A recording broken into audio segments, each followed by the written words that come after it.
बहुत समय पहले एक गांव था जो अनंत वनों से घिरा हुआ था। वहीं एक वृद्ध यात्री पार्थसारथी रहता था।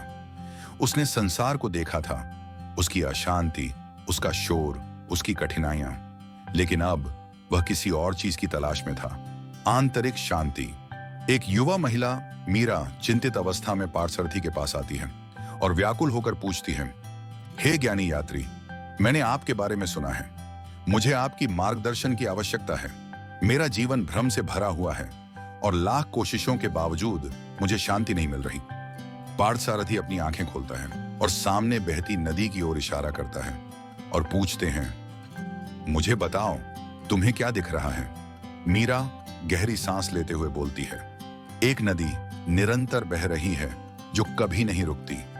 पार्थसारथी मुस्कुराते हुए, यह नदी अपने रास्ते में आने वाली हर चीज को साथ बहा ले जाती है, पत्ते, लकड़ियां, यहां तक कि आकाश का प्रतिबिंब भी।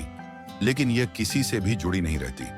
ये बस आगे बढ़ती जाती है, सब कुछ स्वीकार करती है, लेकिन किसी भी चीज से बंधी नहीं रहती। मीरा पार्थसारथी के शब्द सुनते समय देखती है कि एक पत्ता पानी में गिरता है, धीरे धीरे बहता है, नाचता है और फिर उसकी दृष्टि से ओझल हो जाता है। पार्थसारथी अब धीमे स्वर में जारी रखते हुए, शांति गति के अभाव में नहीं बल्कि बिना प्रतिरोध के प्रवाह में है। स्थिरता का अर्थ जीवन को रोकना नहीं बल्कि उसकी लय में आत्मसमर्पण करना है। मीरा गहरे विचार में अपनी आंखें बंद करती है और नदी की आवाज से सुकून महसूस करती है कि हम अपने जीवन में बदलाव का विरोध करते हैं, अतीत से चिपके रहते हैं, भविष्य से डरते हैं। लेकिन इस नदी की तरह हमें बहना सीखना चाहिए।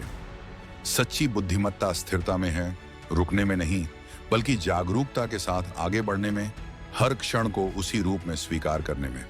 मीरा मुस्कुराती है, उसकी आंखों में एक नई शांति झलकती है और धीमे स्वर में बोलती है, अब मुझे समझ में आ गया, शांति कोई ऐसी चीज नहीं जिसे मुझे खोजना है बल्कि इसे अपनाना है।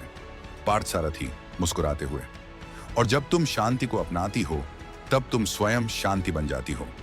इस कहानी का सारांश एक, जीवन एक नदी की तरह प्रवाहित होता है, स्वीकार करें, विरोध न करें। 2, बंधनों को छोड़ने से स्पष्टता मिलती है।